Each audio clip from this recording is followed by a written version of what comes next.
deťmi. A ako sa darí? Raz vyhrávajú oni, raz vyhrávam ja. A ktorú skladbu máš najradšej? Asi ten vláčik, ten je taký, ten John Adams, čo sme vlastne z Nixona Číny zobrali. Ale páči sa mi aj tá Café Pingvin, ten úryvok. A veľmi smiešne vychádzajú tie alúzie na vážnu hudbu, ako Zaratustra alebo Svetenie jary. Ako to vidíš ďalej?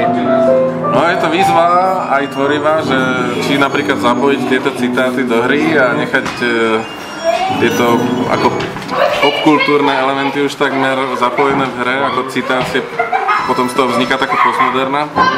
Alebo či komponovať úplne nové pesničky, kvázi novú hudbu. Ja si myslím, že to skôrbyme, lebo zatiaľ, čo som sa bavil s ľuďmi,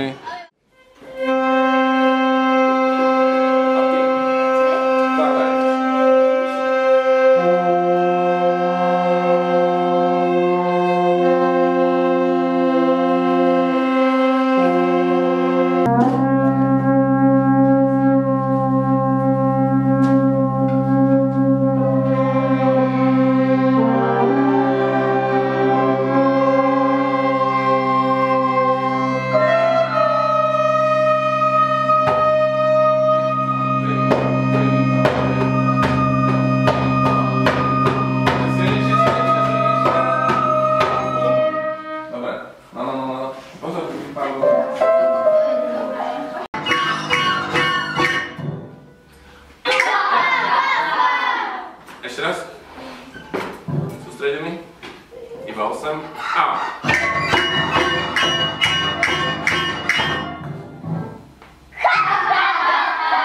Výborne. Toto je ono.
Tiško,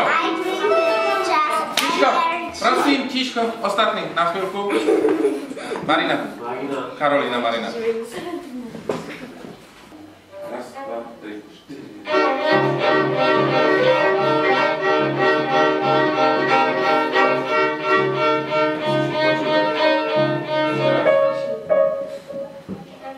poďme trošku pomôcť. Raz, dva, tri, štyri.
No choď. Až kameru.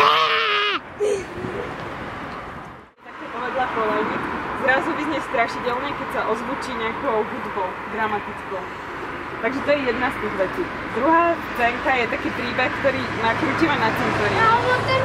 Poznáte nejaké ozaj strašidelné príbehy, čo sa odohrávajú na cintoríne? Ja poznám niečo také, čo sa odohráva v strašidelnom dome, nevadí? No, to musí byť cintorín, lebo pôjdeme na cintorín. Poznáte? No, povedz Tereska. Že na cintoríne sú pochovaní ľudia, ktorí stanú a vlastne je tu záhada vlastného Mariana. Takže niekde sa... Ale že tu keby bola, že by vyšla z rohu. Tu. Jaj, to je dobré.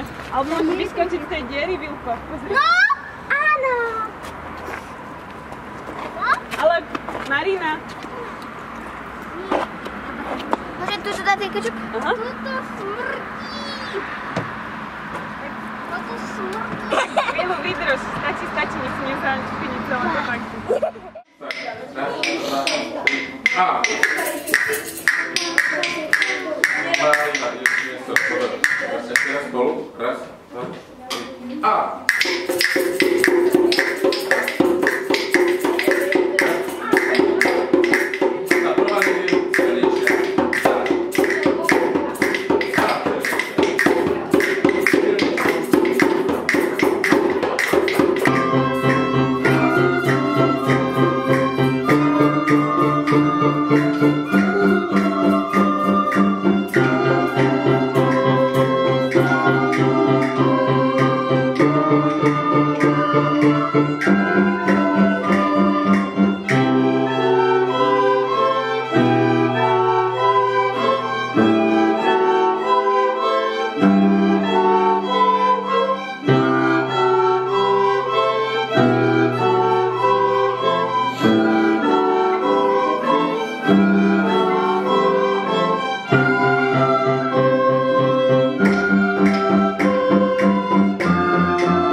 Raz, dva, tri, a!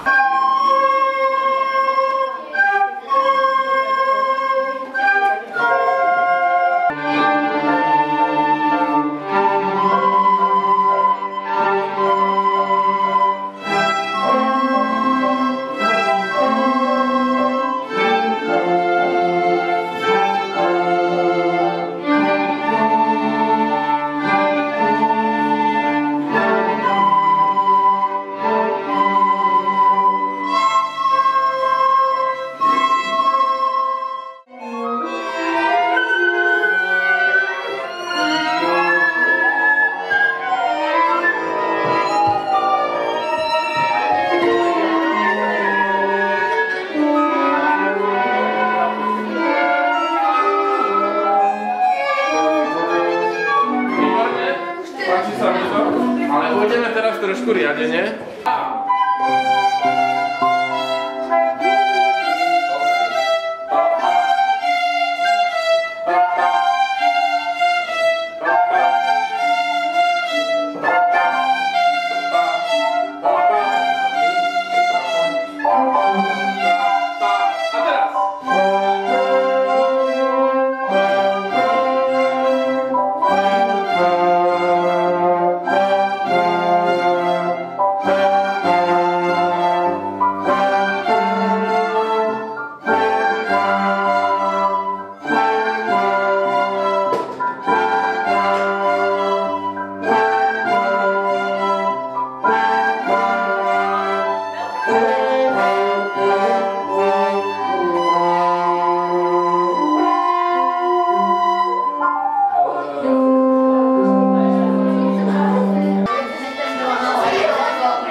prestávku. Doteraz sme cvičili, dirigovali, deti naháňali, okrikovali deti, vriskali na deti. Už poslúchajú trošku, ale už niekedy je to na hranici únosnosti. Takže, čo robíš v tomto projekte? Dirigujem deti, vediem ten projekt koncepčne, hudobne. Ponúkol som nejaké riešenia k dispozícii deťom, aby si vybrali z tých vážnych hudieb, z tých symfonických veľkých vecí a z takých tých floskul a klišé vážnej hudby, aby si povyberali nejaké motívy, ktoré sa im páčia a s tými sa hráme. A čo ťa na ňom baví a čo ťa na ňom nebaví? No, baví ma tá tvorivosť, že sa z malého jedného taktu nejakého známeho, napríklad Svetenie jary, dá sa z takej maličkosti vystavať celkom vtipné nové riešenie. Decka to baví a v podstate sa naučia aj nejaké zložitejšie technické veci, treba to rytmické v tomto prípade. Po druhé, aspoň tie veci spoznajú a je to vtipné, keď sa zrazu z nejakej hmoty hudobnej objaví takýto kvázi citát, tak znalí ľudia hudby sa aj zasmejú, myslím. A ako ide spolupráca, keď to porovnáš spoluprácu čisto s filharmonikmi a teraz spoluprácu s orchestrom, ktorý je zložený aj s filharmonikou, aj s deťmi? To je neporovnateľné, to je rozhodne neporovnateľné. Keď to napriek tomu porovnáš? No, to sa nedá porovnať. To je taký veľký rozdiel, teraz vo všetkej úcte k filharmonikom, ale tak toto je oveľa väčšia zábava. Keď sa pomiešajú, že sú filharmonici a malé deti, a teraz fakt tam sedí ten hornista, malý 10-ročný a prvá horná filharmonia, akože najvyšší hornista na Slovensku, že nemôže byť. A oni teraz spolu tam hrajú a trúbia, tak to je proste geniálne, to nezažije človek len tak. A čo je najväčšia výzva pre teba v tomto? Zachovať ticho v sále. Áno, myslím, že to, čo sme vymysleli ako pointu celej opery, to zachovanie ticha, je naozaj najnáročnejšia vec, ako sa dá s deťmi cvičiť. A zmenil sa nejako po tomto projekte tvoj vzťah k tichu? Nezmenil. Ja mám ticho veľmi rád a veľmi mi chýba. A preto sa teším z každej minúty, z každých 2 minút, 16 sekúnd ticha, ktoré môžem zažiť.